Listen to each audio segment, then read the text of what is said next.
విశాఖపట్నంలో హోంమంత్రి వంగలపూడి అనిత సంచలన వ్యాఖ్యలు చేశారు. రాసి పెట్టుంటే నారా లోకేష్ డిప్యూటీ సీఎం అవుతారని అన్నారు. సింహాచలంలోని లక్ష్మీ నరసింహస్వామిని అనిత దర్శించుకున్న అనంతరం ఈ వ్యాఖ్యలు చేశారు. కూటమి ప్రభుత్వం విశాఖ స్టీల్ ప్లాంట్కు 11,440 కోట్ల నిధులు తీసుకొచ్చిందన్నారు. దావోస్ పర్యటనలో చంద్రబాబు, లోకేష్ మరిన్ని పెట్టుబడులు తీసుకొస్తారన్నారు. చంద్రబాబు నాయుడు గారిని చూసి ఎన్డీఏ గవర్నమెంట్ ని చూసి పెట్టుబడులు రావడం అనేది ఎలా ఉన్నదో మీరు అందరూ చూస్తున్నారు. ఎందుకంటే నా నియోజకవర్గంలోని ఈరోజు ఆర్సీ మిట్టల్ కానీ, బల్క్ డ్రగ్ పార్క్ కానీ, పక్కన ఎల్మస్టి నియోజకవర్గంలోని గ్రీన్ జోన్ కానీ, మనకి ఎన్టీపీసీ ఎన్ని వచ్చినాయో మనందరికీ కూడా తెలుసు. ఇవే కాకుండా జనరల్ గా మనకి గూగుల్ వాళ్ళది కానీ, మనకి కంపల్సరీగా వచ్చే అంటే ఓవరాల్ గా పెట్టుబడులు వెళ్ళవనుకోవచ్చు. ఈ రోజు ఒక మంచి ప్లాట్ఫామ్ దొరికింది రావచ్చు.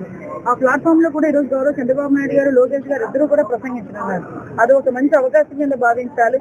ఇంతకు ముందు దావోస్ పర్యటన అంటే తెలు ఎక్కువ ఉంటుంది అని చెప్పుకునే సందర్భాల నుంచి, మంత్రుల నుంచి ఈరోజు దావోస్ పర్యటన అంటే ఎన్ని కోట్ల పెట్టుబడులు ఆంధ్రప్రదేశ్ తీసుకొచ్చామని గర్వంగా తలెత్తుకుని తిరిగి వచ్చి ప్రెస్ మీట్లు చెప్పుకునే స్థాయికి ఈ రోజు వచ్చిందని చెప్పడానికి ఇది ఒక నిదర్శనంగా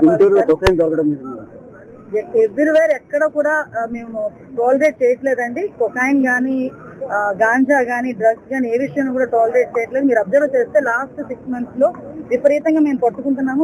వాటన్నిటిని కూడా కేసులు రీసెంట్ గా చూస్తే పీడీ యాక్ట్ కూడా పెట్టాము.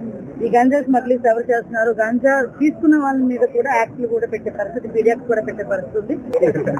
అక్కడ మీద రాసి పెట్టింది ఎవరు కూడా తీయలేదు. ఆయన రాసి పెట్టిందేమో చూద్దాం.